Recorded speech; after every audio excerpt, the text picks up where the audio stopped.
Clear है ना। Law of reflection पढ़ा था हमने लास्ट क्लास में, और अब हम आज आगे उसको कंटिन्यू करेंगे, है ना। तो I am seeing that around 30 students are there.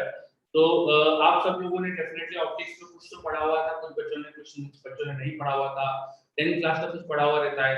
Still upon basic से ही चीजें कवर करेंगे, क्योंकि क्या होता है कि कभी-कभी कुछ छोटी-छोटी सी चीजें हम भूल जाते हैं या हमको उनका कॉज पता नहीं रहता, तो हम कुछ स्टार्टिंग से बेसिक से करेंगे ताकि इन डिटेल अपन किसी चीज को मिस ना करें, ठीक है।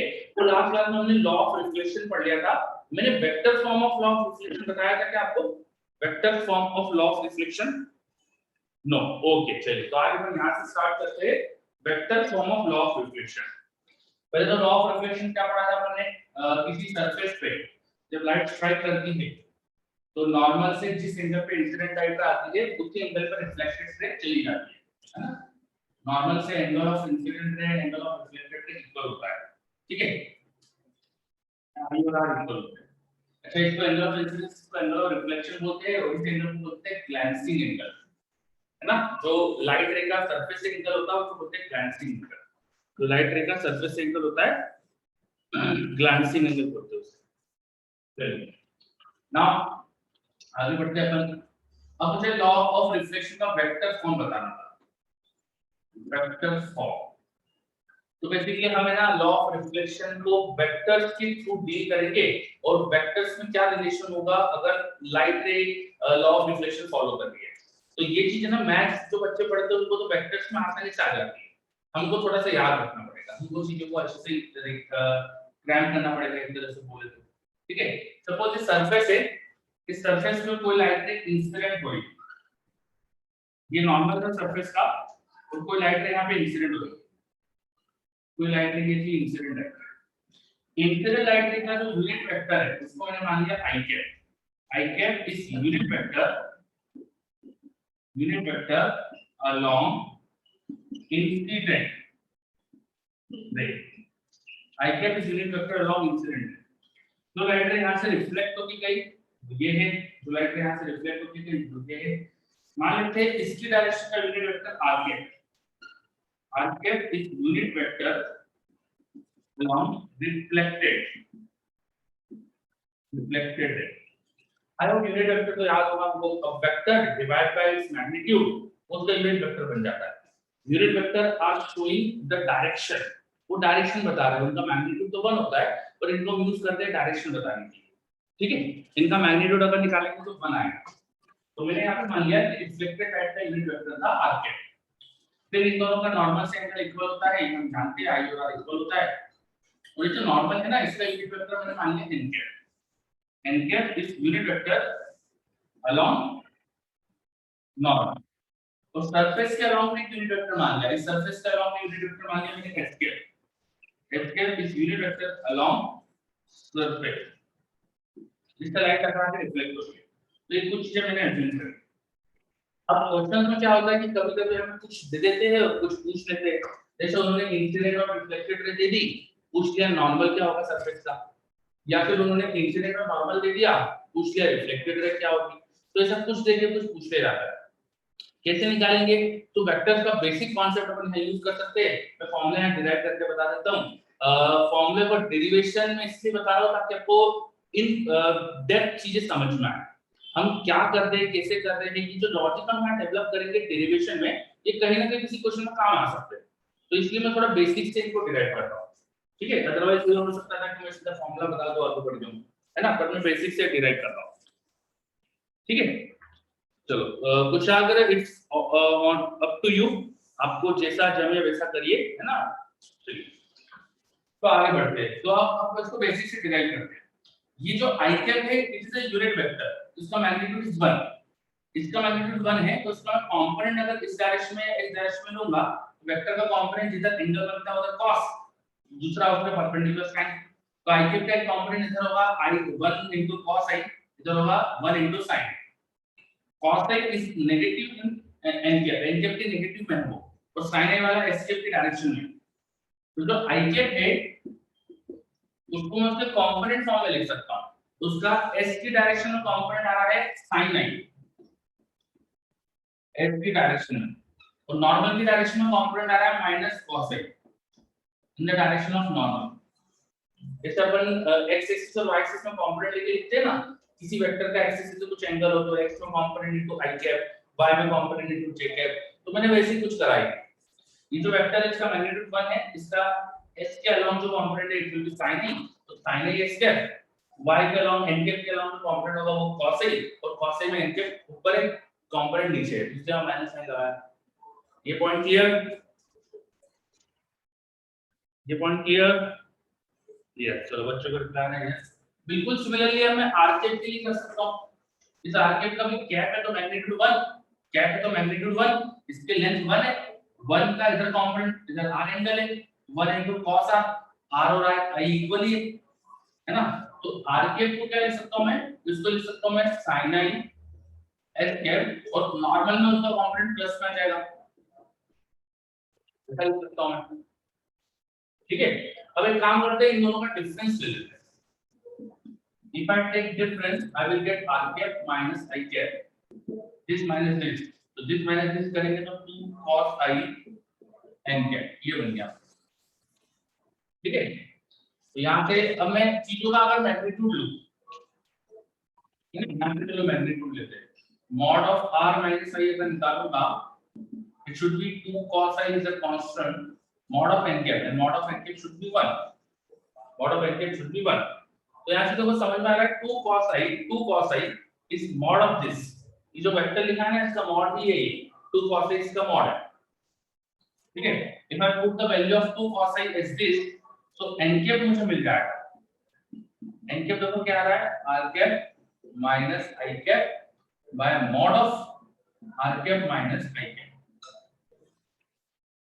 r minus i, और ये उसका मैग्नीट्यूड उससे डिवाइड कर दिया, तो n cap की वैल्यू मुझे मिल जाएगी। Now this is the formula to get normal. If I know incident and reflected, अगर मुझे इंसिडेंट और रिफ्लेक्टेड रे पता है, इंसिडेंट रे रिफ्लेक्ट, ये इंसिडेंट रे रिफ्लेक्टेड रे का यूनिट वेक्टर पता है, तो उनके यूनिट वेक्टर से मैं नॉर्मल की डायरेक्शन ढूंढ सकता हूं, है ना, नॉर्मल की डायरेक्शन में से निकाल सकता हूं। देखिए समझिए, हमारा समझ में फॉर्मूला ये, यस ओके, है ना, तो एक तो ये नॉर्मल डायरेक्शन निकालनी थी, है तो फॉर्मूला मिल गया। अब और आगे बढ़ते हैं, यानी cos i एंगल था between this two vector, but actually ये वेक्टर की डायरेक्शन इधर थी, i वेक्टर की डायरेक्शन ये थी, तो i वेक्टर की डायरेक्शन में इसको आगे एक्सटेंड करूं तो इससे मुझे n का जो एंगल दिखेगा ये, it is pi minus i, it is pi minus, है ना, i के की डायरेक्शन दिस थी, ये वाली थी, इससे मुझे n के का एंगल दिखेगा पाई माइनस i।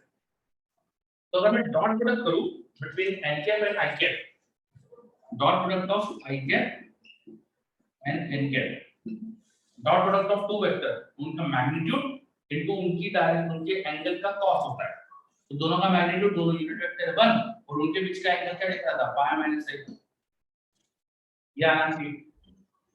ठीक है, cos of 180 minus theta is minus cos theta, तो माइनस cos i आ जाएगा, तो ऐसे मुझे cos i की वैल्यू मिल गई, देखो cos of i is minus of i dot n, मुझे i और n पता है तो cos i मेरे पास आ गया, और cos i की वैल्यू यहां सब्स्टिट्यूट करो, या i को उधर ले जाओ तो मेरे पास इक्वेशन आएगी r cap equal to i cap, इस i को वहां ले गया, plus 2 cos i n cap plus 2 cos i n cap, but I can write cos i is minus of this, तो ये अगर लिख दिया मैंने यहां पर, so we get minus 2 i dot n times n cap।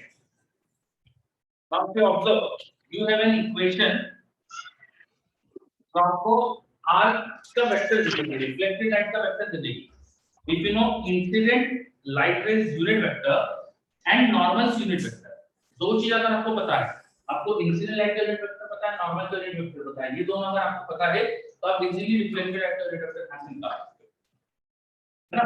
तो हमें दो चीज पता है, बाकी चीजें निकाल पा रहे, देखो अगर मुझे रिफ्लेक्टेड और इंसिडेंट पता है, रिफ्लेक्टेड और इंसिडेंट पता है तो नॉर्मल निकाल सकता हूं, मुझे नॉर्मल और इंसिडेंट और नॉर्मल पता है, तुम्हें रिफ्लेक्टेड लाइट का यूनिट वेक्टर निकाल सकता हूं, है ना, जो चीज पर हो निकाल सकते हैं अपन।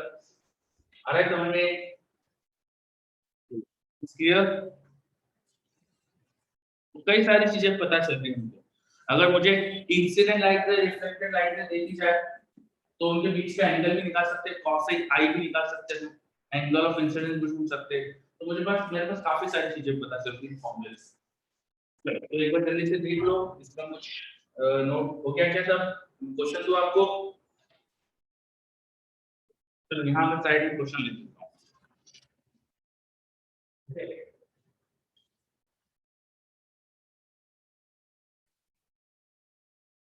एक सरफेस का नॉर्मल था i प्लस g के अलाउंग और उस पे लाइट आके इंसिडेंट हो रही थी।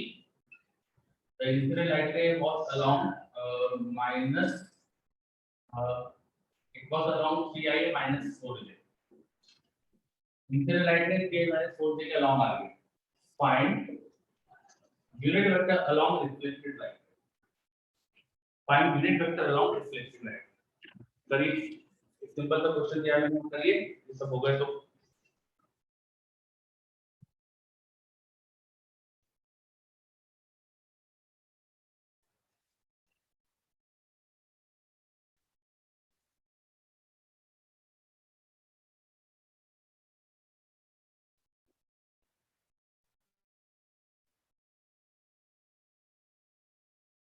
चलिए अब साउंड थोड़ा और बेटर हो गया होगा। करिए ट्राई, क्वेश्चन दिया मैंने आपको, एक जल्दी से करिए।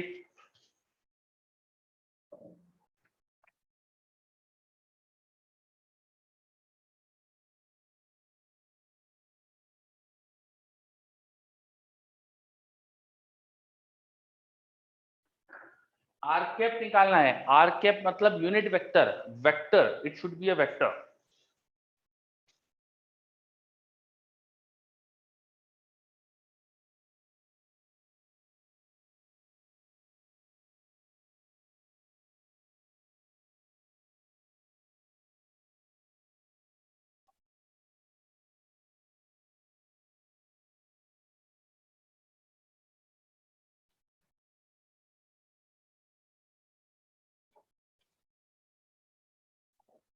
तो मेरे पास और क्वेश्चंस आ रहे हैं। हार्दिक दिस इज रॉन्ग। जानवी एक बार फिर चेक करो, ध्यान से करो क्वेश्चन, बहुत उसमें मिस्टेक्स के चांस है और मुझे दिख रहा है काफी बच्चे गलतियां कर रहे हैं। ठीक है, बहुत सारे बच्चों की मुझे मिस्टेक्स दिख रही है, तो इसको अच्छे से ध्यान से करिए। मैंने फॉर्मूला किन का दिया है, अच्छे से सोच समझ के करिएगा।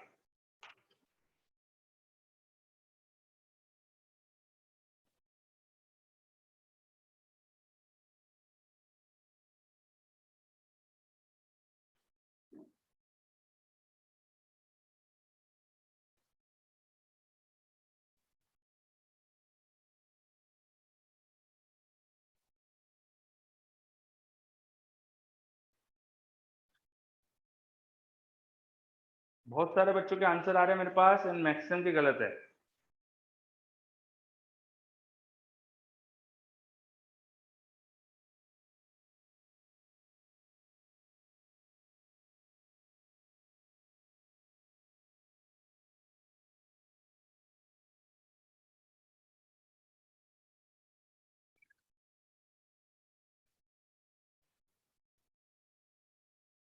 चलो शायद सृष्टि ने सही करा है, देखते चेक करते। सबसे पहली चीज, मैंने आपको यूनिट वेक्टर नहीं दिए थे, मैंने आपको यूनिट वेक्टर नहीं दिए थे। आपको मैंने वेक्टर नॉर्मल का दिया i plus J, this is not a unit vector. मैंने इंसिडेंट लाइट का यूनिट वेक्टर दिया है 3i minus 4j, this is not a unit vector. आपको इन्हें यूनिट वेक्टर बनाना पड़ेगा because my formulas are in unit vectors. ये सारे फॉर्मुले यूनिट वेक्टर में, ये देखो कैप लगा है ना सब में, तो सब यूनिट वेक्टर में। तो आपको पहले तो इन्हें यूनिट वेक्टर बनाना पड़ेगा। i वेक्टर दिया है, उसका यूनिट वेक्टर जो होगा it will B this vector by its magnitude. तो 3i minus 4j by its magnitude will be 5. Normal का unit vector i plus j by root 2। तो सिर्फ फॉर्मूला याद करना नहीं, उसको यूज कैसे करना है ये भी अच्छे से आना चाहिए। तो यूनिट वेक्टर्स आ गए, बस अब इनको रखना है इस इक्वेशन में। अगर आपने वेक्टर्स रखे होंगे तो आपका आंसर गलत है। हमारा फॉर्मूला क्या था, it was r cap equal to i cap minus 2, मैं लिखते चलता हूँ एक चीज, i cap is this 3i minus 4j by 5 minus 2 times I dot N minus 2 time I dot N का डॉट प्रोडक्ट, और डॉट प्रोडक्ट करोगे तो नीचे तो 5√2 हो जाएगा, 3 इंटू 1 3 माइनस 4 इंटू 1 माइनस 4, तो 3 माइनस 4 रहेगा ऊपर। डॉट प्रोडक्ट कैसे करते, आई आई वाले कंपोनेंट को आपस में मल्टीप्लाई कर दो, जे जे वाले को मल्टीप्लाई कर दो, देन लास्ट में एन के पोर लगाना है वहां पे, तो एन के side plus J by root 2, side plus J by root 2 को यहाँ रख दो, थोड़ा सा अरेंज करो इसे, पहला टर्म एग्जिस्ट रखता हूँ अभी मैं, माइनस ये देखो रूट 2 इंटू रूट 2 2 हो गया, वो 2 से ऊपर का एक 2 कैंसिल हो गया, this 2 is being getting cancelled by this, 3 minus 1 is minus 1, minus 1 यहाँ पे 3 minus 4 is minus 1, तो माइनस बाहर मल्टीप्लाई होकर यहाँ प्लस हो जाएगा, यहाँ प्लस में बच रहा है i प्लस जे बाय 5, बस अब इसमें i plus J by 5 add कर दो, तो 3i plus i it will be 4i minus 4j plus j it will be minus 3j by 5, ये आंसर आ गया, ये आंसर आ गया हमारे पास 4i माइनस 3j बाय 5। मैंने आपको आर के पूछा था तो कैप यूनिट वेक्टर का आंसर ये हो गया। चलो तो सब बच्चे देखिए अच्छे से, कुछ भी डाउट इसमें, जिनके भी गलत आंसर आए थे इज इट क्लियर कि क्या गलती हुई थी? वेरी गुड, यस कुछ बच्चों का सही भी आया था, है ना, कुछ बच्चों के गलत आए, कुछ के सही आए थे। चलो तो ये एक एग्जांपल देखा, एक और क्वेश्चन करते हैं, पर थोड़ा सा क्वेश्चन को चेंज करके दे रहा हूं मैं, ऑप्टिक्स का नहीं दे रहा, थोड़ा आपको दिमाग लगाना पड़े ऐसा क्वेश्चन दे रहा हूं। लिखिए, यू नीड टू राइट, लिखो, there is a ball, ball है हमारे पास, गेंद ball, there is a ball which is striking, there is a ball which is striking a wall दीवार, there is a ball which is striking a ball, the velocity before the collision and after the collision, the velocity before the collision and after the collision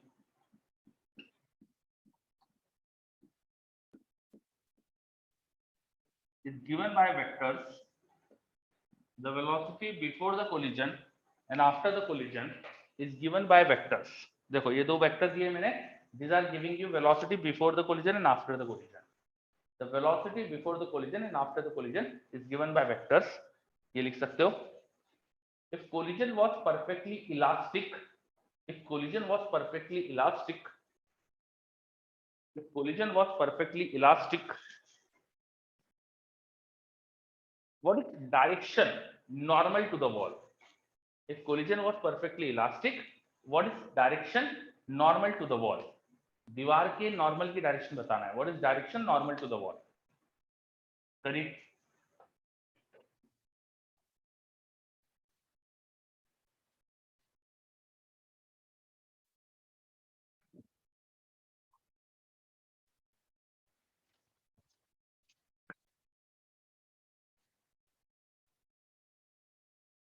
what is direction normal to the wall?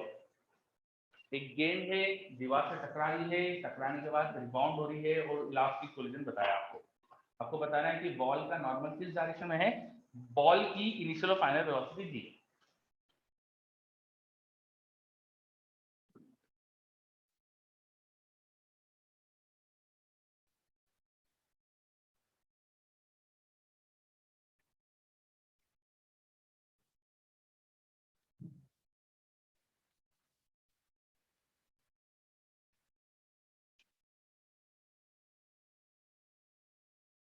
पुरानी चीजें हटा दो ये,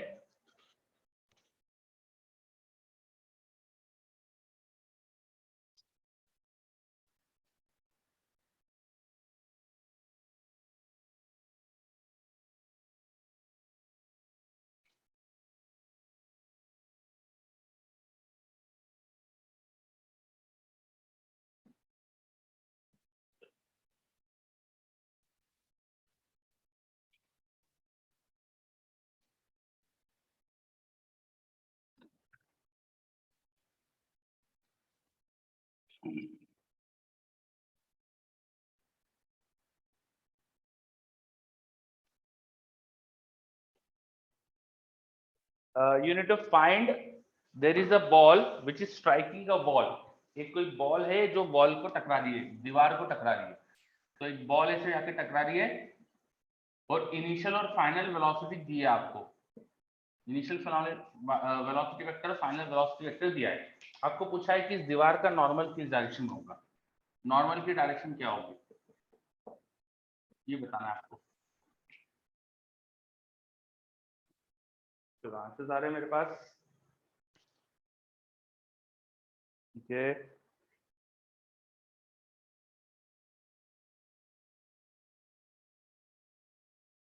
अभी 2-3 बच्चों के answer आए हैं, तीनों के डिफरेंट है. डेफिनेटली किसी का तो गलत है उसमें से. चलो अरू का भी आंसर आया. ठीक है सर्वज्ञ. अब आंसर्स ऐसे आ रहे हैं जो प्रीवियस आंसर से मैच कर रहे हैं.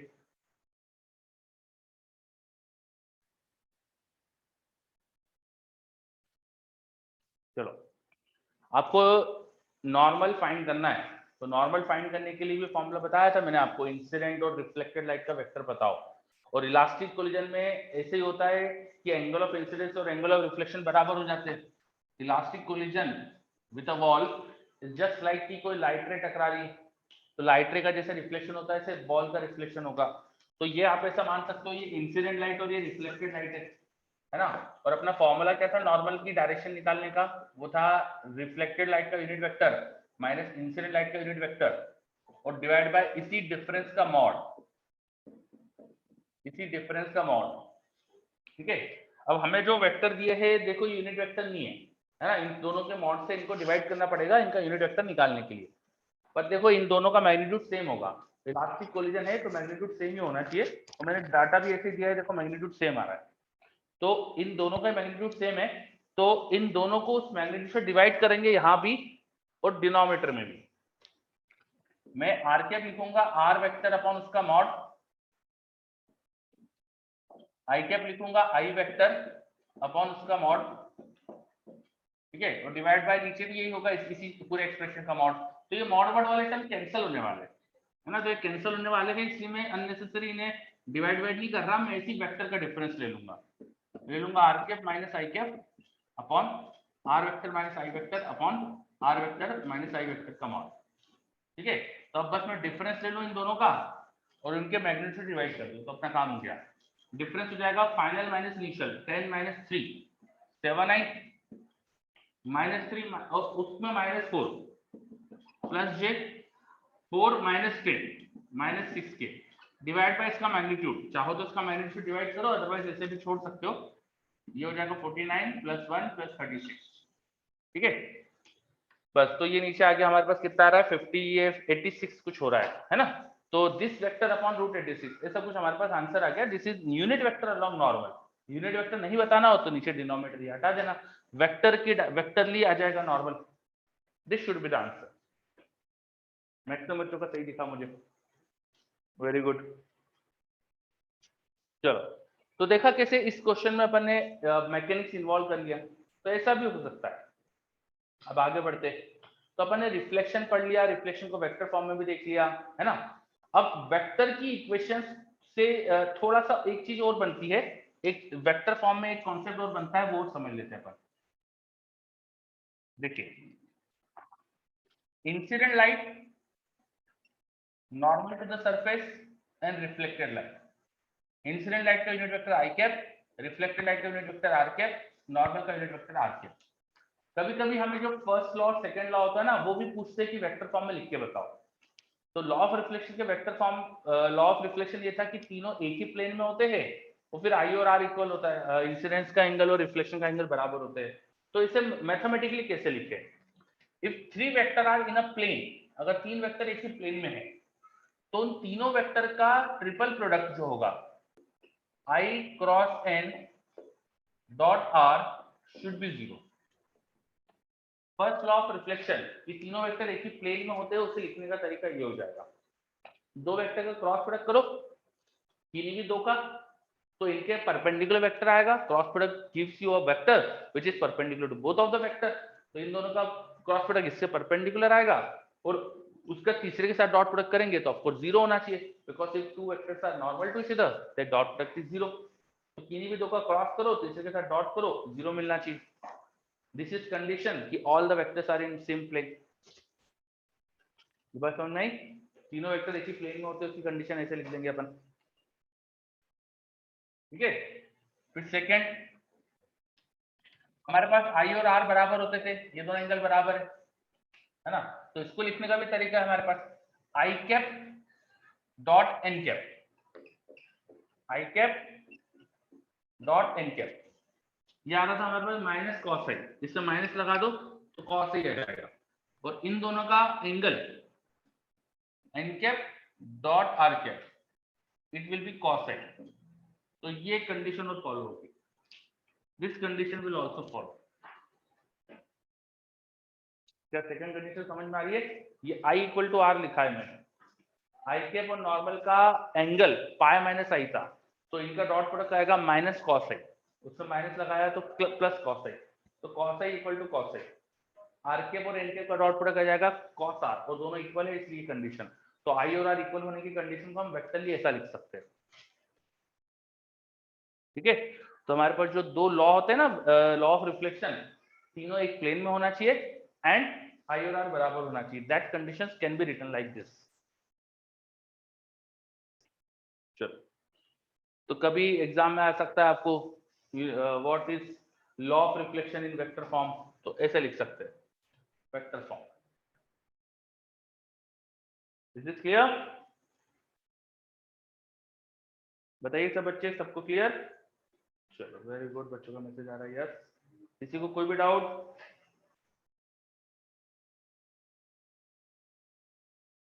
No, very good. चलो आगे बढ़ते फिर।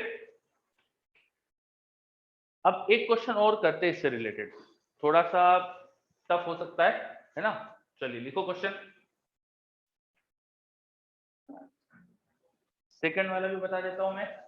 यहाँ पे मैंने क्या लिखा है, इन दोनों का डॉट प्रोडक्ट क्या आएगा, कॉस आई और एन का, आई कैप डॉट एन कैप। ये अभी थोड़ी देर पहले बताया था आपको, माइनस कॉस आई आता था, तो cos i should be minus of this, cos i should be negative of this, है ना? और इन दोनों का डॉट प्रोडक्ट तो कॉस आर आएगा, तो ये दोनों बराबर होना चाहिए।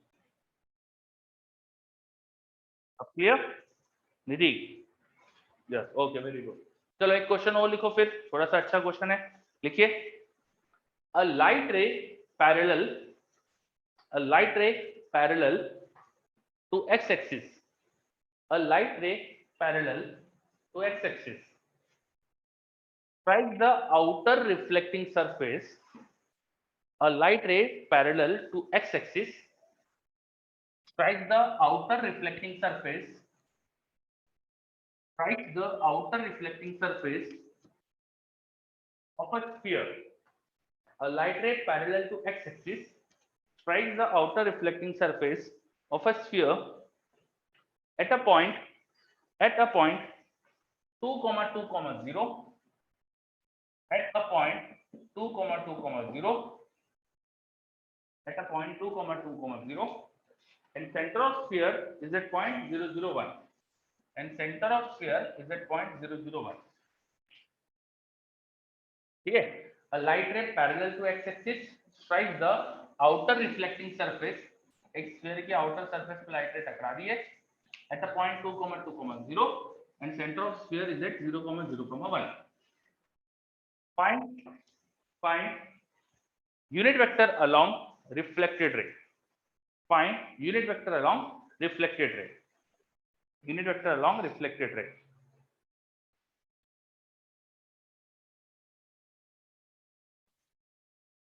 चलो करो ट्राई, मैं ऑप्शन दे रहा हूं।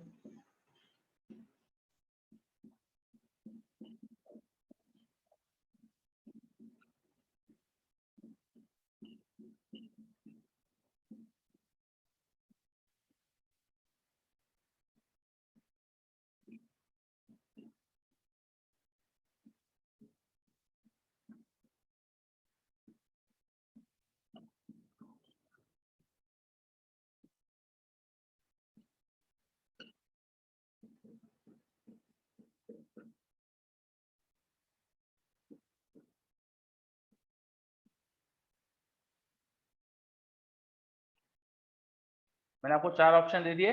एक स्फीयर है, उसकी आउटर रिफ्लेक्टिंग सरफेस पे 2,2,0 पॉइंट पे लाइट रे स्ट्राइक कर रही थी। स्फीयर का सेंटर 0,0,1 पे था। जो लाइट रे स्ट्राइक कर रही है it is parallel to X axis, ये दिया हुआ है आपको। अब आपको बताना है कि जो रिफ्लेक्टेड लाइट होगी उसका यूनिट वेक्टर क्या होगा। 5 ऑप्शन है, you to choose correct.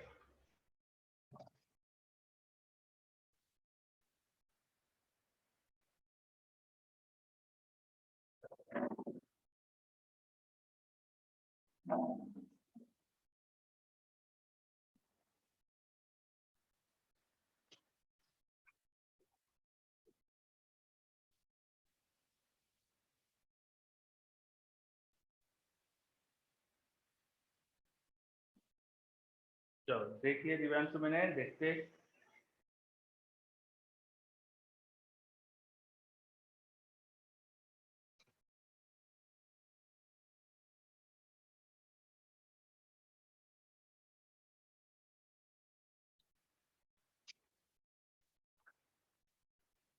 Divyanshu वापस से ट्राई करो एक बार।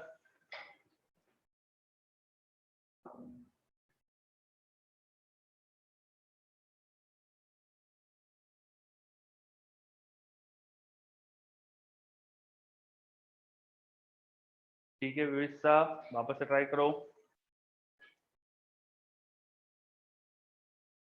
अरु वापस से ट्राई करो, आई थिंक गलत है आपका।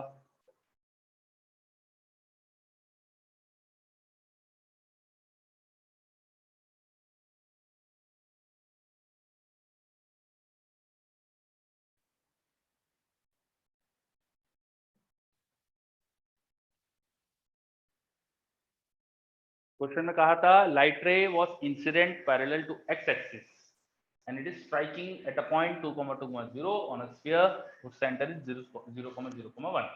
अब रिफ्लेक्टेड लाइट का यूनिट वेक्टर बताना है। 5 ऑप्शन है, सही चूज करना है। दृष्टि, मुझे लग रहा है सही है आपका, वेरी गुड। हार्दिक गलत है।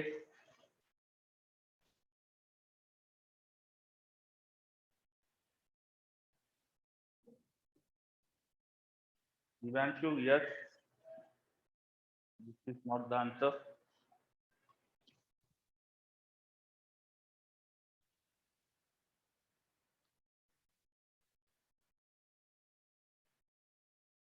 स्नेहिल गुड, अरु गलत।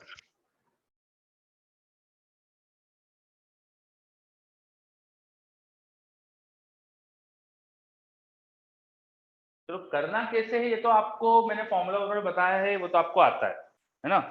विनीत गलत। करना कैसे है तो फॉर्मूला आपको आता है। इंसिडेंट लाइट का यूनिट वेक्टर आप एक्स एक्सिस के पैरेलल है तो लिख लोगे। तो आप रिफ्लेक्टेड लाइट का यूनिट वेक्टर लिखने के लिए फॉर्मूला था हमारे पास, इंसिडेंट लाइट का unit vector -2 times I cap dot N cap times N cap, ये फॉर्मूला लगाना है। अब इसके लिए आपको क्या क्या चाहिए, एक तो इंसिडेंट लाइट का यूनिट वेक्टर चाहिए और नॉर्मल का यूनिट वेक्टर चाहिए। नॉर्मल कैसे निकालेंगे भैया, स्फीयर के सेंटर से उसके पॉइंट को जोड़ने वाली लाइन वो उस पॉइंट पे नॉर्मली होती है, ये होना चाहिए नॉर्मल की direction. Normal will be along the radius, normal should be along the radius. तो वो डायरेक्शन होगी 2 - 0i 2 - 0j 0 - 1k। तो नॉर्मल का यूनिट वेक्टर निकालने के लिए मैं करूंगा 2i + 2j - k by magnitude of this. Magnitude of this ये हो जाएगा 2 का स्क्वायर 4 + 4 + 1, है ना। नॉर्मल का यूनिट वेक्टर ये होगा, it should B along the radius direction. ये नॉर्मल की डायरेक्शन आ गई। चलो अब मुझे जल्दी से बताओ कि इंसिडेंट लाइट का यूनिट वेक्टर क्या होगा, जल्दी से बताओ इंसिडेंट लाइट का यूनिट वेक्टर क्या होगा। बच्चे मुझसे पूछ रहे हैं माइनस की क्यों आया यहाँ पर। 2 - 0i 2 - 0j और 0 - 1k, ऐसे करते ना अपन, initial coordinate minus final coordinate करते, तो 0 - 1 इंटू के करेंगे तो माइनस क्या आएगा, ठीक। चलो अब नॉर्मल की डायरेक्शन बच्चे मुझे बता रहे हैं आई कैप, ये गलत हो रहा है आपका, बस यही गलती हो रही है आपकी। ये जो स्फीयर है इसका सेंटर देखो ये 0,0,1 है, मतलब अलोंग z एक्सिस किसी पॉइंट पर है। ये ओरिजिन, इसका मतलब क्रॉस सेक्शन देखूंगा तो मुझे सेंटर ओरिजिन के लाइन में दिखेगा, z एक्सिस पर दिखेगा। और जो पॉइंट है जहां लाइट रे गिर रही है इट इज 2,2,0। एक्स एक्सिस के पैरेलल जो लाइट आएगी वो इस पॉइंट पे गिरे, इसके लिए वो -x के अलोंग आनी चाहिए। जो लाइट ऐसे आएगी वही तो यहाँ फॉल कर सकती है, जो लाइट रे इस तरह से आएगी वही तो यहाँ फॉल कर सकती है ना। And this is the x axis, देखो ये ओरिजिन था और यहाँ पर x कोऑर्डिनेट 2 हो चुका है, यहाँ पर x इक्वल टू 2 हो चुका है, तो उस डायरेक्शन में x बढ़ रहा है, तो इंसिडेंट लाइट जो होनी चाहिए वो -x में होनी चाहिए। अगर आप उसको +x में लोगे तो वो तो इधर से आएगी ना, वो उस पॉइंट पे टकरा ही नहीं सकती।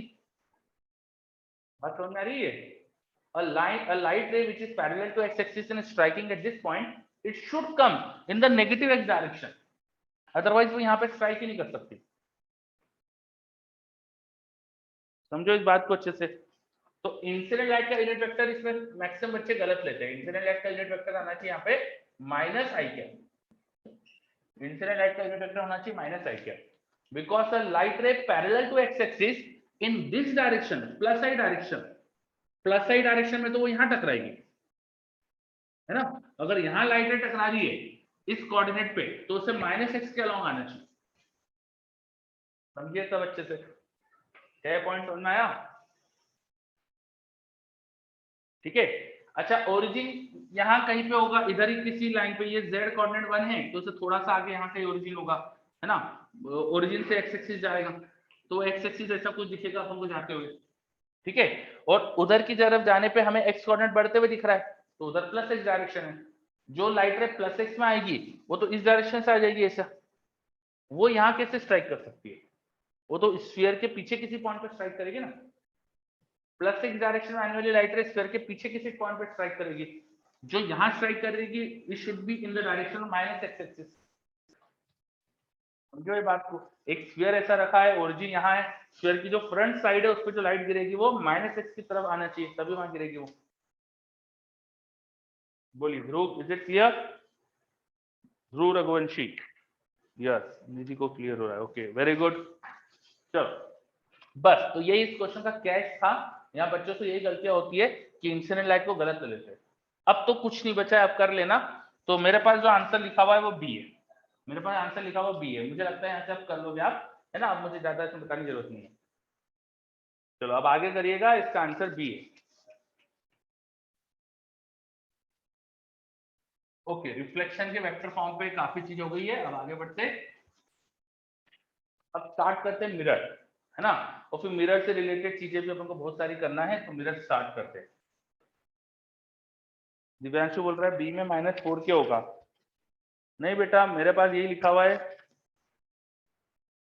एक बार देख लेना आप, मतलब मेरे पास लिखा हुआ तो यही आंसर है ना, जितना मुझे याद है कि सही लिखा हुआ है। फिर भी अगर आप लोग 100% चेक कर लेना, अगर आपका सही है तो फिर you can change the answer, ठीक है। पर मुझे ऐसा लगता है कि बी आ रहा है ना, पर आप लोग और अच्छे से चेक कर लीजिएगा, ठीक है। कैलकुलेशन को गलती तो नहीं है वगैरह, बस अब ये एनकेप और आईकेप है, इसका मैथमेटिक्स लगाना है थोड़ा सा, तो सॉल्व करना। चलो आगे बढ़ते, let us start plane mirror, let us start plane mirror.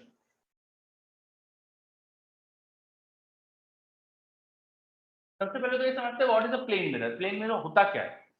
A plane mirror is just a thin glass plate. एक प्लेन मिरर एक थिन ग्लास प्लेट होती है, this is a thin glass plate,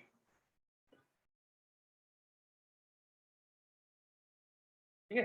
a plane mirror is a thin glass plate जिसकी एक side हम silvered कर देते हैं, एक साइड पे पॉलिश कर देते हैं, तो due to the polish that side become shiny. मैंने एक साइड बिल्कुल पॉलिश कर दिया अच्छे से इसको, तो ड्यू टू द पॉलिश, एक हमारे पास सिल्वर का कंपाउंड होता है जिससे हम पॉलिश करते हैं, कुछ केसेस में कुछ और भी कंपाउंड होते हैं।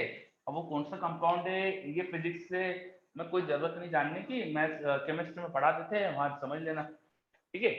तो उससे क्या होता है, ये सरफेस एकदम शाइनी हो जाती है। शाइनी हो गया अगर, तो थोड़ा सा अगर थिक करके दिखाऊं मैं प्लेन मिरर को, इसकी बैक सरफेस हमने पॉलिश कर रखी थी। Now due to this polish, और सरफेस से लाइट रे अंदर आएगी और लोअर सरफेस से यहाँ 100% रिफ्लेक्ट होती है और लाइट रे ऐसे रिफ्लेक्ट होकर जाती है। इस तरह से रिफ्लेक्शन चलते रहता है। क्या ये बात मैंने लास्ट क्लास में पढ़ाई थी क्या आपको? यस, ओके, हाँ मेरे को भी वही लग रहा था, ठीक है ना। So plane mirror is just a thin glass plate, उसको थिक नहीं बनाते, अगर थिक बना देंगे तो ये मल्टीपल रिफ्लेक्शन से आपको बहुत ज्यादा नंबर ऑफ इमेजेस दिखेगी और वो इमेजेस काफी सेपरेटेड दिखती है। अगर थिन बनाएंगे तो this images are very close, तो हमको एक ही इमेज दिखती है। And out of all this मैंने शायद बताया होगा कि सेकंड इज द ब्राइटेस्ट। ठीक है, चलो तो प्लेन मिरर एक थिन ग्लास प्लेट से बनाते हैं। अब जब भी प्लेन मिरर पे लाइट स्ट्राइक करती है तो ऑब्जेक्ट की इमेज कैसे बनती है, अब ये चीज पे आते हैं अपन, image formation by plane mirror.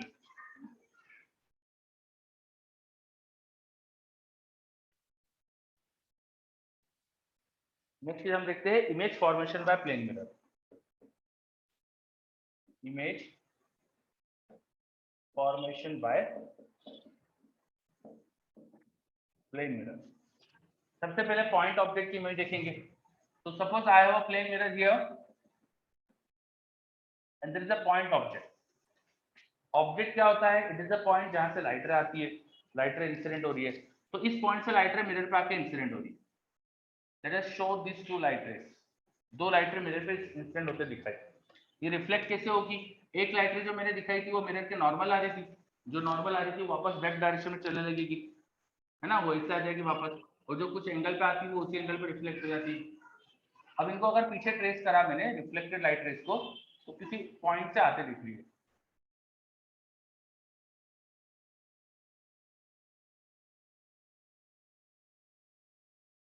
Reflected light रे पीछे किसी पॉइंट से आते दिख रही है, तो जो पीछे जिस पॉइंट से आती दिख रही है दैट शुड बी इमेज। जिस पॉइंट से हमें रिफ्लेक्टेड लाइट रे आती दिखेगी that should be image, this should B image. तो इमेज फॉर्मेशन देखा अपन ने पहले। तो अब इमेज की पोजीशन क्या होगी उसको निकालते हैं, जरा ध्यान से देखिएगा। सपोज यहाँ पे इंसिडेंस एंगल थीटा था, तो ये रिफ्लेक्शन एंगल भी थीटा होगा। इसको मैंने बैक ट्रेस करा तो ये भी थीटा होगा वर्टिकली अपोजिट होने से। नौ एक लाइट रे मेरे के नॉर्मल आ रही थी, तो ये 90 डिग्री पे आ रही थी, और नॉर्मल भी 90 डिग्री पे होता है, मतलब इसके पैरेलल हो गए। अब ये पैरेलल है तो यहाँ भी एंगल थीटा थीटा ही होंगे, जो भी थीटा थीटा ही होंगे। दिस पॉइंट वाज ओ, इसको नाम दे दिया ए, इसको नाम दे दिया बी, उधर point I. Triangle O A B is similar to triangle A B I. ये दोनों सिमिलर हो रहे हैं because this two are right angle triangle. यहाँ भी 90 यहाँ भी 90, दोनों ही राइट एंगल ट्राइंगल है। एक साइड तो कॉमन है और एंगल भी कॉमन है, एंगल भी सेम है, दोनों ही राइट एंगल ट्राइंगल कॉन्ग्रुएंट होगा एग्जैक्टली। दे आर कॉन्ग्रुएंट, उनकी करस्पॉन्डिंग साइड्स इक्वल हो जाएगी। इसका मतलब O to B should be B to I and A to O should be A to I। इससे क्या समझ में आ रहा है हमें, मिरर से परपेंडिकुलर ऑब्जेक्ट और इमेज की डिस्टेंस इक्वल। ये पॉइंट हमें बता रहे हैं object and image are at same perpendicular distance from mirror, है ना। तो ये पॉइंट हमें समझा रहा है कि ऑब्जेक्ट से इमेज की लोकेशन कैसे ढूंढना है। अगर आपको ऑब्जेक्ट की लोकेशन पता है, इमेज की लोकेशन ढूंढना है, जैसे सपोज ऐसा मिरर था, यहाँ पर ऑब्जेक्ट था और ऐसा किसी ने मिरर रखा हुआ था, तो आपको क्या करना है, ऑब्जेक्ट से मिरर पे परपेंडिकुलर लाइन बनाना है। ऑब्जेक्ट से मिरर पे परपेंडिकुलर लाइन बनाना है और उसी परपेंडिकुलर लाइन को पीछे एक्सटेंड करो। जितना डिस्टेंस आगे ऑब्जेक्ट होता है उतनी डिस्टेंस पीछे इमेज हो जाएगी। तो इमेज ढूंढना बहुत आसान हो जाएगा इस कॉन्सेप्ट से। ठीक है, फिर दूसरा कॉन्सेप्ट क्या बता रहा है, देखो हमें AO इक्वल टू AI। तो मिरर के किसी जनरल पॉइंट से ऑब्जेक्ट और इमेज की distance equal.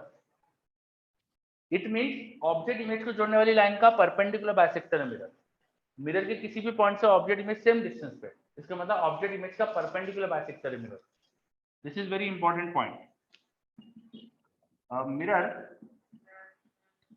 is on perpendicular bisector of line joining object and image. Yes.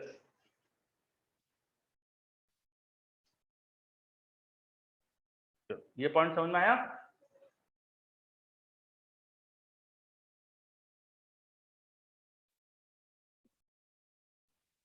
ठीक, चलो सेकेंड पॉइंट क्लियर। बहुत इंपॉर्टेंट पॉइंट है, mirror is on perpendicular bisector of line joining object and image.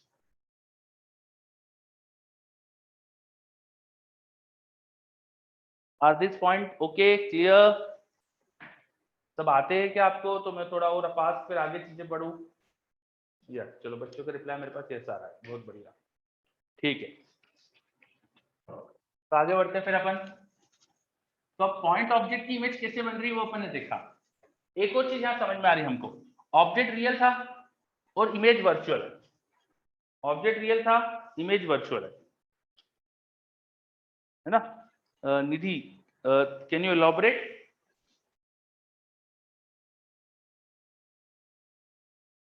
ONI are at same perpendicular distance from mirror, है ना? ये लिखा हुआ था ONI are at same perpendicular distance from mirror। चलो अगला point, object real image virtual. तो object is real, image देखो कैसी है, virtual. By principle of reversibility, अगर मैं उल्टा करूं, लाइट रे ऐसी लेके आ जाऊं, तो this will B object and this will B image. उस केस में ऑब्जेक्ट हो जाएगा वर्चुअल और इमेज हो जाएगी रियल। अगर लाइट रे को ठीक उल्टा लेके आ जाऊं मैं, बाय प्रिंसिपल ऑफ रिवर्सिबिलिटी, अगर लाइट रे ठीक अपोजिट डायरेक्शन में आती है तो बिल्कुल उल्टा सिचुएशन होती है। फिर अगर इंसिडेंट लाइट रे बिल्कुल इस तरह से आ रही है तो इनका मीटिंग पॉइंट हो जाएगा हमारे पास ऑब्जेक्ट, और रिफ्लेक्टेड लाइट रे फिर एक पॉइंट मीट करेगी आगे, वो हमारे पास रहेगी इमेज। ठीक है, तो प्लेन मिरर की प्रॉपर्टी की रियल की वर्चुअल, वर्चुअल की रियल बनाता है ना? आगे बढ़ते, अगर अब मेरे पास कोई एक्सटेंडेड ऑब्जेक्ट है लाइक दिस, एक एरो जैसा ऑब्जेक्ट है, इसकी इमेज कैसे बनेगी? तो कोई भी extended object is just collection of a lot of point object. किसी भी बड़े ऑब्जेक्ट को बहुत सारे पॉइंट ऑब्जेक्ट का कलेक्शन देख सकते हैं। तो इस ऑब्जेक्ट की इमेज उतनी परपेंडिकुलर डिस्टेंस से पीछे है, इसकी इमेज उतनी परपेंडिकुलर डिस्टेंस से पीछे है, तो ओवरऑल ऐसी इमेज बन जाएगी। On every point of object उसकी इमेज कहाँ बनेगी आप देख सकते हो, तो इमेज ऐसी बनेगी, देख सकते हो। तो एक्सटेंडेड ऑब्जेक्ट की इमेज भी कैसे बनेगी हमको समझ में आ रहा है। अब एक कॉन्सेप्ट और आपने सुना होगा, लैटरल इन्वर्जन। देखो ये हमारे पास कोई मिरर है, इसके सामने यहाँ पे ऐसा आर शेप का ऑब्जेक्ट रखा था।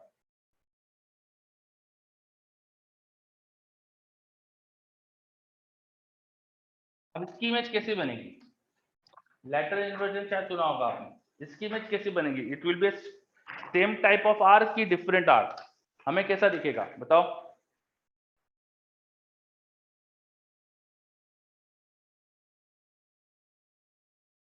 बच्चे बोल रहे हैं डिफरेंट या इन्वर्टेड, ऐसा कुछ बोल रहे हैं। एक्चुअली इसकी इमेज इसी तरह से दिखेगी हमको। The concept of lateral inversion is very misleading. इसकी इमेज बिल्कुल ऐसे दिखेगी जैसा आर है। सोचो अच्छे से, दिमाग लगाओ थोड़ा। Image should be like this only, जैसा मैंने बनाया है।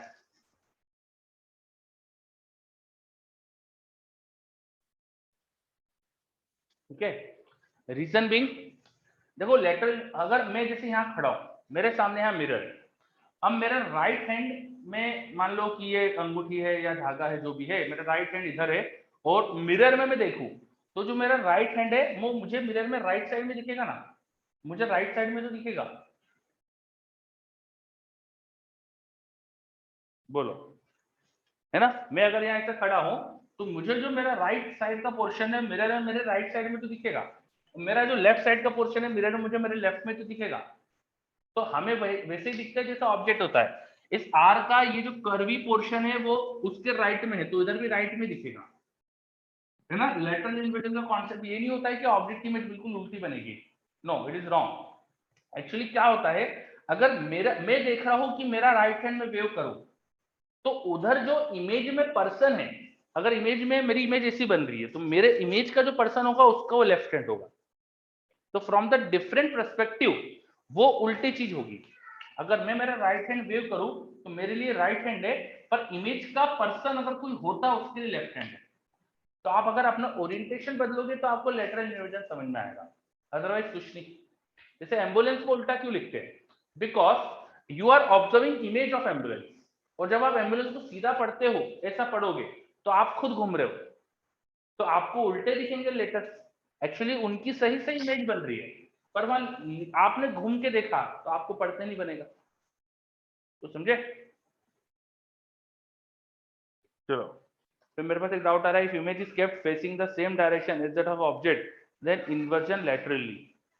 एक मेरे पास डाउट आया, if image is kept facing same direction as that of object then image is inverted.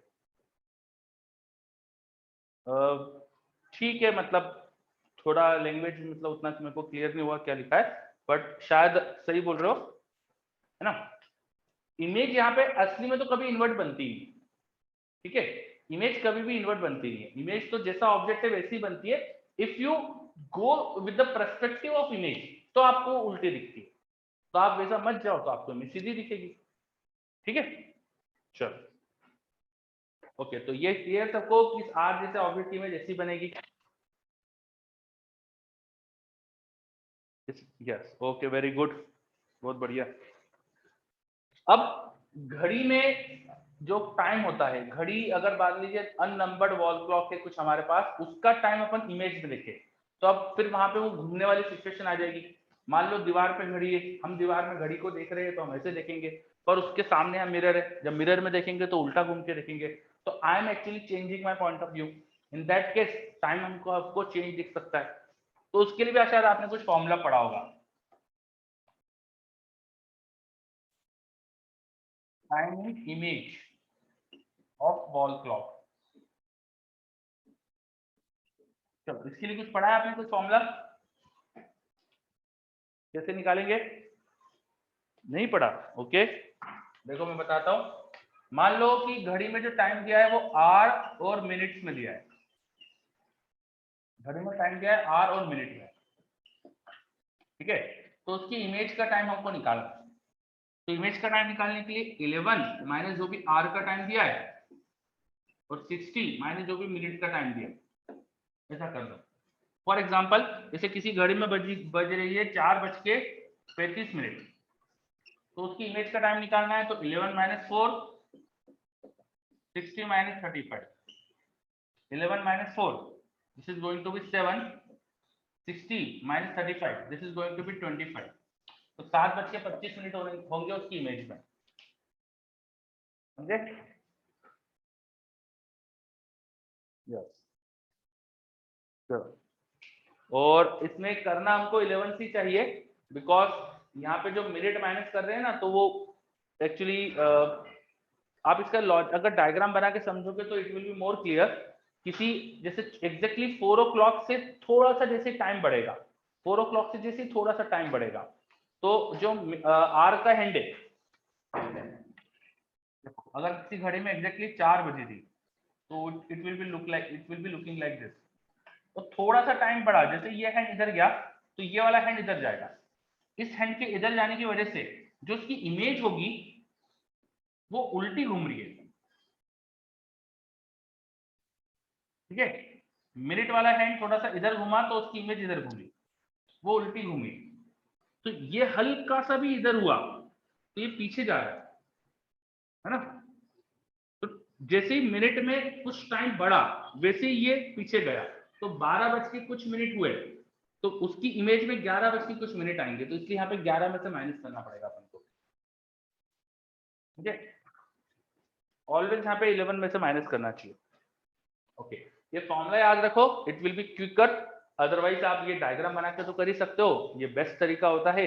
मुझे तो सबसे अच्छा तरीका ये लगता है, पर अब एग्जाम में टाइम जल्दी करना चाहिए, अपन को क्वेश्चन जल्दी करना चाहिए, तो उसके लिए हमें फॉर्मूला भी आना चाहिए, है ना? अदरवाइज सबसे बेस्ट चीज तो ये रहती है कि अपन डायग्राम बना के प्रॉपरली बेसिक से करें। चलो, और कभी अगर इसमें टाइम नेगेटिव आ जाए तो उसका मीनिंग भी कुछ होता है। मान लो कि 12:30 हुए थे, अब आपने उसका इमेज का टाइम निकाला तो यहाँ नेगेटिव आ जाएगा, तो 12 माइनस करा तो यहाँ पे आ जाएगा -130, -130। इसका मतलब हुआ 12 में 30 मिनट कम, 12 बजने में 30 मिनट कम, 12 बजने में 30 मिनट कम है, ठीक है? 11:30 टाइम हो जाएगा exactly. Then there is one more thing to remember, अगर आपको घड़ी में जो टाइम है वो आवर, मिनट एंड सेकेंड तीनों में दिया,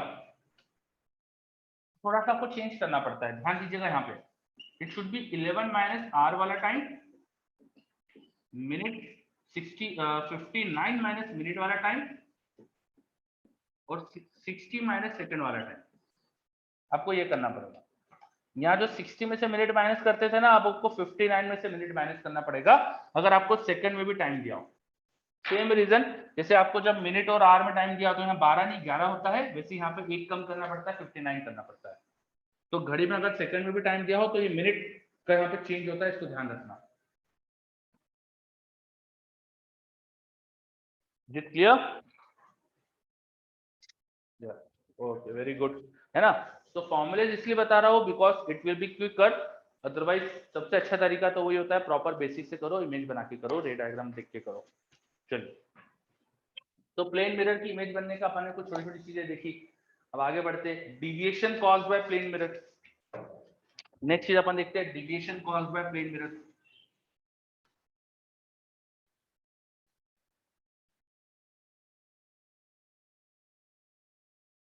deviation caused by plane mirror.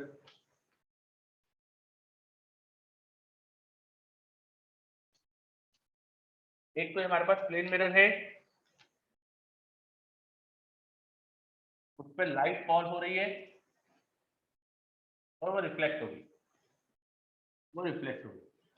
अब जो वो रिफ्लेक्ट होके जा रही है तो एक्चुअली अपनी ओरिजिनल डायरेक्शन से बेंड कर, उसकी ओरिजिनल डायरेक्शन ये थी, now it is going like this. तो due to mirror it has rotated, due to mirror it has rotated. तो रोटेट होने की वजह से मान लो ये एंगल आई है, ये भी i, this angle should be pi minus 2i, this should be the angle of deviation. आगे कैसे मैंने देख लिया है, पर अब ठीक है अपन आगे बढ़ गए हैं, अब उसको अपन बाद में कभी देख लेंगे। और इजी है। मेरे पास एक डाउट आ रहा है, नेगेटिव टाइम का केस क्या होगा। तो नेगेटिव टाइम जैसे 12:30 का टाइम था, उसका अपन माइनस करेंगे यहाँ पे। तो 30 मिनट 12:30 का जो टाइम होगा, देखो सपोज 12:30 हुआ है तो घड़ी अपन को ऐसी कुछ दिखेगी। अब उसकी इमेज का टाइम देखेंगे तो थोड़ा सा यहाँ बीच में हो जाएगा, it will be like this, है ना। तो 12:30 माइनस करो, 11 माइनस 12, यहाँ तो 60 माइनस 30 आएगा, 11 माइनस 12 विल बी -1, ठीक है। तो माइनस में टाइम ये बता रहा है कि एक्चुअली 12 o'clock से पहले, 12 o'clock से पहले उल्टा घूमना है। तो 12 o'clock से थोड़ा पहले उल्टा घूमे तो this thing is basically 30 second, 30 minutes जो है बिफोर 12, 12 के पहले 30 सेकेंड। तो वही एक्चुअली वही है, 12 के पहले 30 मिनट, तो 12 बजने में 30 मिनट की देर है, ऐसा दिख रहा है। Yes? Yes.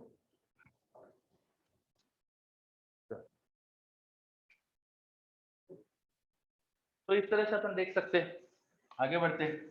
और वैसे 12:30 का जो टाइम है वो एक्चुअली 24 आवर फॉर्मेट का हो गया। तो 24 आवर फॉर्मेट में इसे 23 से माइनस कर सकते हो आप।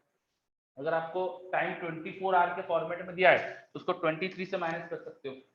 12:30 एक्चुअली 24 आवर का फॉर्मेट जैसा हो गया, तो 23 से माइनस करोगे तो जम जाएगा।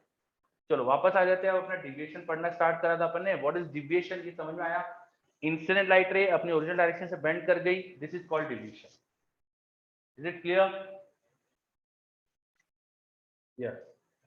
अब इंसिडेंस एंगल और डिविएशन का ग्राफ अगर बनाए, किसी भी मिरर पे लाइट का इंसिडेंस आइदर 0 और 90, 0 से 90 तक बदल सकता है। We can change incidence angle in 0 to 90. So if I change incidence angle from 0 to 90, I will have a graph between these two, deviation and I. तो deviation I को 90 डालूंगा तो ये 0 हो जाएगा। So this should be a straight line graph starting from pi and tending to 0. इस तरह का ग्राफ मिलना चाहिए मुझे डेविएशन वर्सेस इंसिडेंस एंगल में। कभी कोई पूछे तो हमको ग्राफ बताना भी आना चाहिए।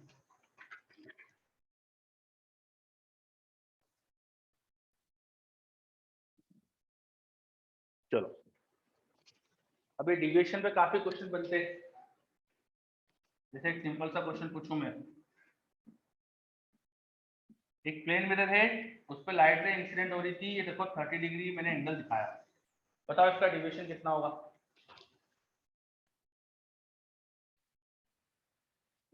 Graph, this is a straight line equation, deviation is pi minus 2i, तो इसको ऐसे लिख सकता हूं माइनस 2i प्लस पाई। तो y equal to mx plus c से कंपेयर करो, m is -2, c is pi. जो हमारे वेरिएबल है इसको हमने y एक्सिस पे लिया है डिविएशन को, और i को हमने x एक्सिस पे लिया है। तो this is like y equal to mx plus c, तो m हो जाएगा -2, c हो जाएगा पाई। c होता है y एक्सिस पे इंटरसेप्ट, y एक्सिस पे कहां से चालू करना है, तो y एक्सिस पे पाई से चालू करना है। स्लोप नेगेटिव, इसका मतलब नीचे जाना है, स्लोप पॉजिटिव होता है तो ऊपर जाएंगे, नीचे जाना है। और हमें पता है कि पाई बाय 2 रखने पे 0 आ रहा है, तो चलते चलते 0 रख दो, स्ट्रेट लाइन बना दी मैंने बस। चलो ओके, मेरे पास एक क्वेश्चन मैंने दिया था, बच्चों का रिप्लाई आ रहा है मेरे पास, बहुत बढ़िया। ये 30 डिग्री, तो लाइट रे रिफ्लेक्ट होकर ऐसे जाएगी, सरफेस से 30 बनाएगी। आपसे मैंने पूछा था डिविएशन कितना हुआ, तो अगर मैं इसे आगे एक्सटेंड करता तो इधर 30 डिग्री होता है, ये देखो डिविएशन 60 डिग्री का दिख रहा है, तो answer should be 60 degree clockwise, sorry anti clockwise. But आप इसको उल्टा भी आंसर दे सकते हो। अभी आपको आंसर दिख रहा है 60 डिग्री क्लॉकवाइज, आप उसको उल्टा भी आंसर दे सकते हो, ये वाला भी मुझे आंसर दे सकते हैं, ये वाला एंगल भी दे सकते थे, सॉरी ये वाला एंगल, तो 300 डिग्री क्लॉकवाइज भी दे सकते हो। दो तरह के आंसर पॉसिबल है, 60 डिग्री एंटी क्लॉकवाइज या 300 degree clockwise.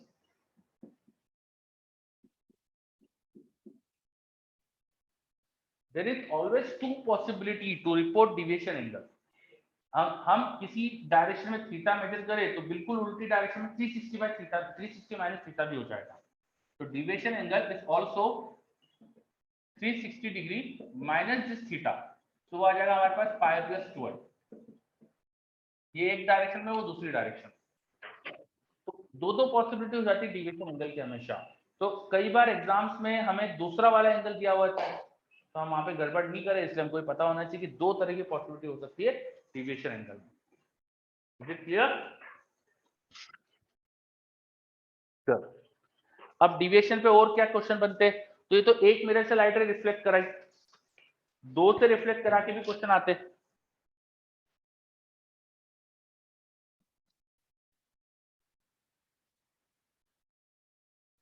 If I have two plane mirror placed like this such that the reflecting sides are making angle theta with each other, उनकी रिफ्लेक्टिंग साइड में एंगल थीटा है। अब आपको बताना है कि कोई लाइट रे अगर पहले मिरर पे टकराए फिर दूसरे पे टकराए और रिफ्लेक्ट होके जाए तो उसका कितना डिविएशन होगा। Net deviation suffered by this light ray which is striking to mirrors like this. चलो रिप्लाई आ रहा है बच्चों का मेरे पास,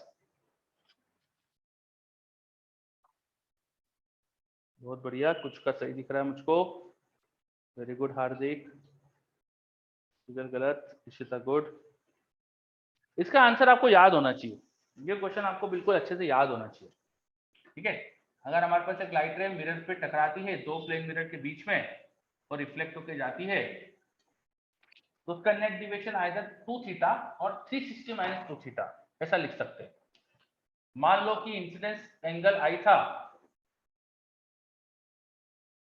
तो रिफ्लेक्शन का एंगल भी आई होगा, this is i, this will be pi by 2 minus i, ये पाई बाय 2 माइनस आई, ये थीटा, तो ये वाला एंगल पता चल जाएगा अपन को, है ना, ट्रायंगल की प्रॉपर्टी से। It will be pi minus of theta plus pi by 2 minus i, तो it should be pi by 2 minus theta plus i, it should be pi by 2 minus theta plus i, और pi by 2 minus common लो theta minus i, तो this is pi by 2 minus theta minus i, तो यहां से normal के साथ light का angle होगा थीटा माइनस आई, ठीक है। बस अब दोनों तरफ डिविएशन कितना है उनको ऐड कर दो। First deviation is in clockwise sense, second deviation is also in clockwise sense, तो दोनों डिविएशन क्लॉकवाइज है तो उन्हें जोड़ सकता हूं मैं, ऐड कर सकता हूं, डायरेक्शन सेम है क्योंकि पहला डिविएशन हमारे पास हो जाएगा पाई माइनस 2i इन क्लॉकवाइज से, दूसरा डिविएशन होगा हमारे पास, यहाँ इंसिडेंस का एंगल अभी हमने निकाला that is theta minus i, तो डिविएशन आएगा pi minus 2 theta minus i, just add this to deviations, तो नेट डिविएशन हो जाएगा हमारे पास 2 पाई minus 2i minus 2 theta, this is becoming plus 2i, this 2i is getting cancelled, so it is 2 pi minus 2 theta. अगर 2 pi minus 2 theta clockwise sense में है तो उसे उल्टा 2 theta भी लिख सकते हो, 2 theta in anti clockwise sense. So there is always two possibility to report answer, 2 pi minus 2 theta clockwise sense में, 2 theta एंटी क्लॉकवाइज में. और यहाँ पे याद ये रखना है कि इंसिडेंस एंगल पे डिपेंडेंसी नहीं है दो रिफ्लेक्शन के बाद डिविएशन होने में. आ रहा समझ में?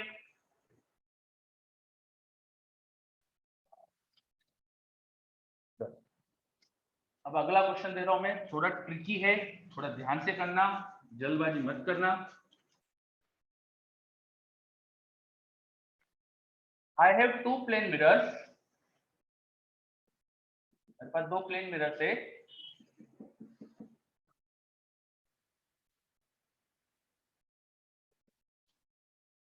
उनको रखा है एक दूसरे से 40 डिग्री का एंगल बनाते हुए, और एक लाइट रे इंसिडेंट हुई थी यहाँ पर 30 डिग्री के एंगल ऑफ इंसिडेंस पे, 30 डिग्री के एंगल ऑफ इंसिडेंस पर. What will be net deviation suffered by this light ray?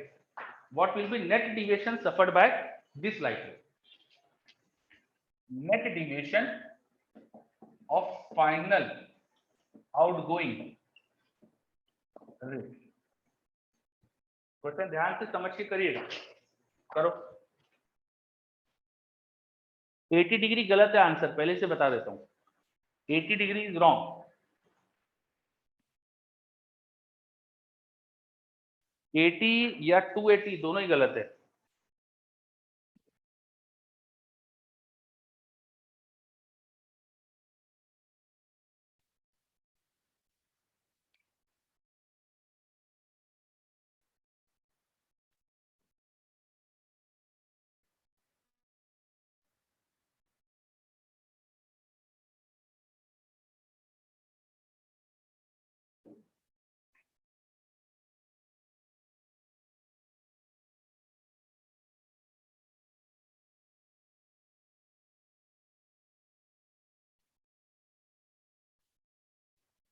चलो एक मेरे पास काफी आंसर्स आ रहे हैं, है ना, चेक करेंगे अपन, और अच्छे से सोच लो, थोड़ा टाइम लगेगा आपको, इतनी जल्दबाजी मत करो.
मैंने आपसे यहाँ पे नेट डिविएशन पूछा है फाइनल आउटगोइंग रे का. हाँ, फाइनल आउटगोइंग रे, तो फाइनल आउटगोइंग रे पहले आपको समझना पड़ेगी कि कौन सी होगी. ठीक है, अगर आपको ढंग से समझोगे नहीं तो गलत हो जाएगा.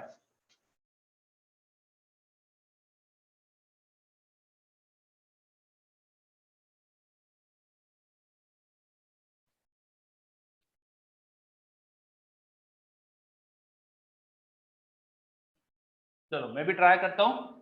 जो 30 डिग्री पे है वो 30 डिग्री पे यहाँ पे रिफ्लेक्ट होगी.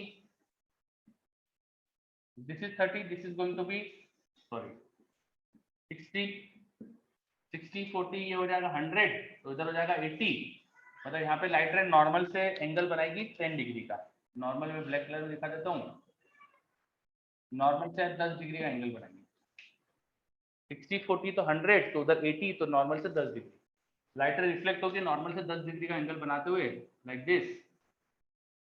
तो देखो आपस में मिरर पे स्ट्राइक करने वाली है।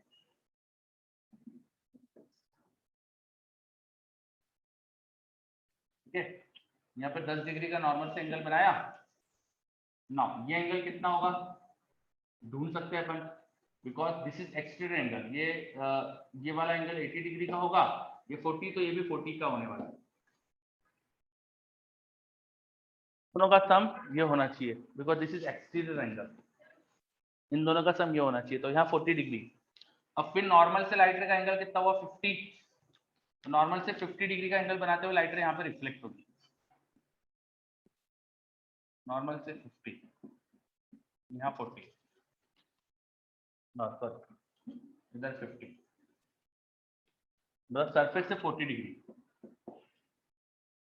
ठीक है, अच्छे से चेक कर लेते कहीं कुछ गलती तो नहीं है।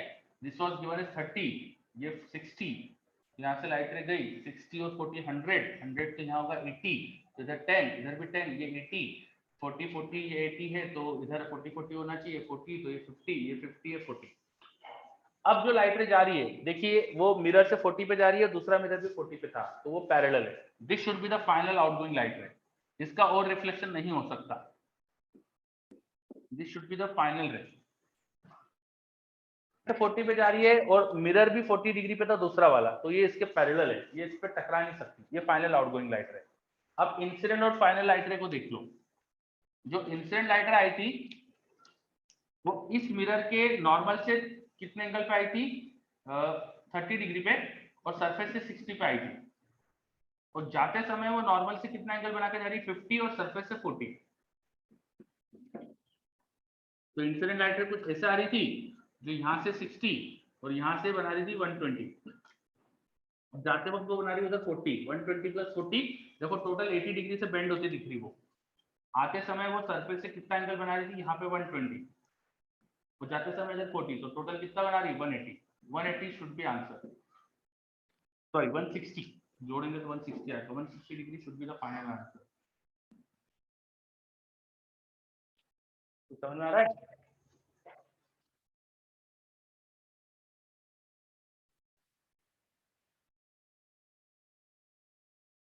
सर मेरे पास एक डाउट आ रहा है sir, the ray should be reflect to the left of initial incident point.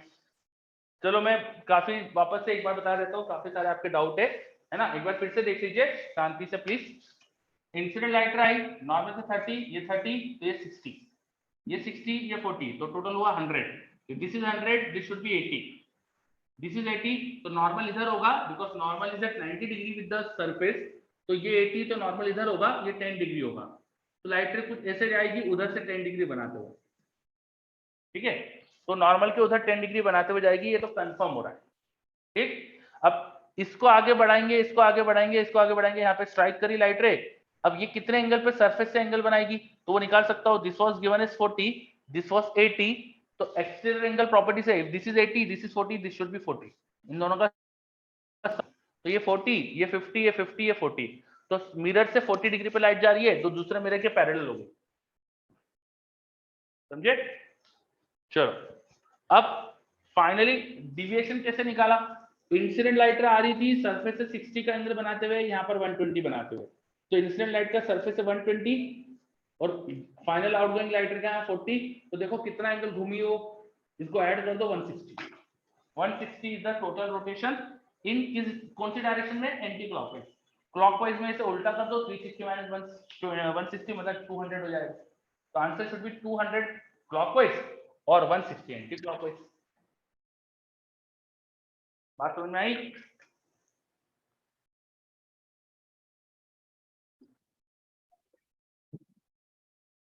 Yes okay. तो क्वेश्चन में कैच ये था कि मैंने आपको फाइनल आउटगोइंग रे बोल दी थी, बच्चों फाइनल आउटगोइंग रे का ध्यान नहीं रखते और ये मिस्टेक हो जाती है बच्चों। ठीक है, तो इस चीज का बहुत अच्छे से ध्यान रखना था। चलिए, तो ये मिरर पे डिविएशन का कुछ क्वेश्चन करा अपन ने, है ना। एक दो क्वेश्चन और देखते हैं।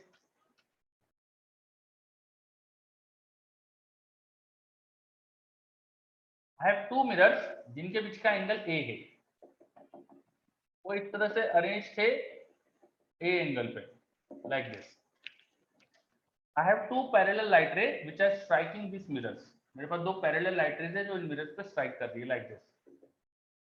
तो जो अब रिफ्लेक्टेड लाइट रेज होगी उनके बीच का एंगल क्या होगा? What will be angle between the reflected light raise?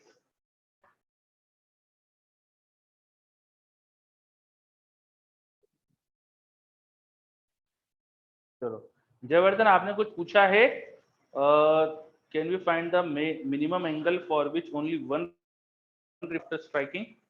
हाँ, ऐसा कर सकते हैं अपन. ठीक है, देखेंगे. चलो, तो यहाँ पर मैंने आपसे पूछा था रिफ्लेक्टेड लाइट रेज के बीच का एंगल क्या हो जाएगा, तो आंसर शुड बी 2 है. अभी जो डायग्राम है उस हिसाब से ये देखो, मिरर का एंगल बाइसेक्टर अगर मैंने बनाया तो ये a/2 एंगल होगा. This should be also a/2. तो रिफ्लेक्टेड लाइट रे यहाँ मिरर की सरफेस से a/2 पे जाएगी, है ना. मतलब वर्टिकल से वो डायरेक्शन क्या हो गई, मिरर खुद वर्टिकल से a/2 पर है. तो वर्टिकल से a पर एक लाइट रे जा रही है, सिमेट्री से उधर भी a पर जाएगी. तो फाइनली दोनों लाइट का एंगल वर्टिकल से a और a है, मतलब बीच में 2a हो जाएगा. तो आंसर शुड बी 2 है. Yes, very good. चलो वापस आते. I have two plane mirrors. ध्यान दीजिएगा, I have two plane mirrors जिनके बीच में एंगल थीटा है. On one of the mirror a light ray striking. On one of the mirror a light ray striking. It is parallel to the second mirror. एक mirror पे light रे strike कर रही है second के parallel. एक mirror पे light रे स्ट्राइक कर रही है सेकंड के पैरेलल. ठीक है. After nth reflection, after nth reflection, it is retracing its path.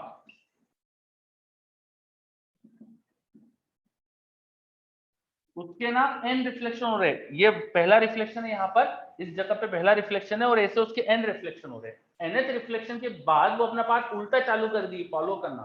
वो वापस उल्टा स्टार्ट कर रही चलना. ठीक है, वो रिट्रेस करना स्टार्ट हो रही है. तो बताइए थीटा क्या है?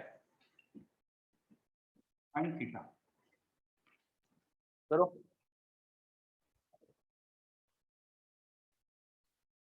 एनथ रिफ्लेक्शन पे अपना पाथ उल्टा स्टार्ट कर रही है, तो एन क्या, थीटा क्या है? करिए.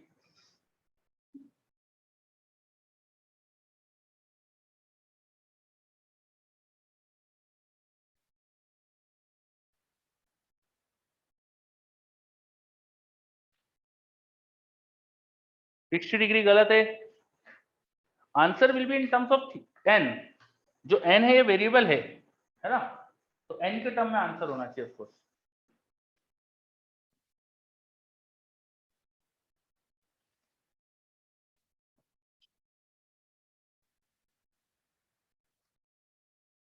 एग्जाम्पल के लिए बता देता हूं, जैसे कि दो मिरर के बीच में कुछ एंगल है और लाइटें टकराई टकराई फिर टकराई, ऐसे कई बार टकरा रही है. और जब nth रिफ्लेक्शन हुआ, that n could be 2 3 4 5 nn. तो इतनी बार टकराने का तो अपना पाथ उल्टा स्टार्ट कर देती है, वो टकराकर बिल्कुल उल्टा चलना स्टार्ट हो जाती है, रिट्रेस करना स्टार्ट होती है. तो बताइए थीटा क्या होना चाहिए in terms of n? Okay, देखो अपना ऑफिशियल क्लास का टाइम अभी हो चुका है, तो एक काम करते हैं, आज अपन यहीं रुकते हैं. नेक्स्ट क्लास में कुछ क्वेश्चंस और करना है हमें. तो कुछ क्वेश्चंस के साथ, और एक कॉन्सेप्ट होता है कि दो मिरर के बीच में ऑब्जेक्ट रखा हो तो कितनी इमेज बनती है. 360 बाय थीटा शायद कुछ पढ़ाया होगा आपको, तो वो वाला कॉन्सेप्ट अपन देखेंगे. ठीक है, चलो. 180 degree is also wrong. 360 minus 90 theta ये भी गलत है. इस क्वेश्चन का answer will be in terms of n. आगे तो वो अब दो मिरर के बीच में ऑब्जेक्ट की कितनी इमेज बनती है, वो सारे कॉन्सेप्ट जो बचे अपने, तो नेक्स्ट क्लास में अपन मिरर कंप्लीट कर लेंगे. उसके बाद फिर रिफ्लेक्शन के बाद अब स्फेरिकल मिरर स्टार्ट करेंगे और आगे की चीज कंटिन्यू करेंगे. ठीक है, चलो. विविधता थोड़ा गलत है आपका. Ishita, yes this is correct. चलो एक्सप्लेन करना मुझे.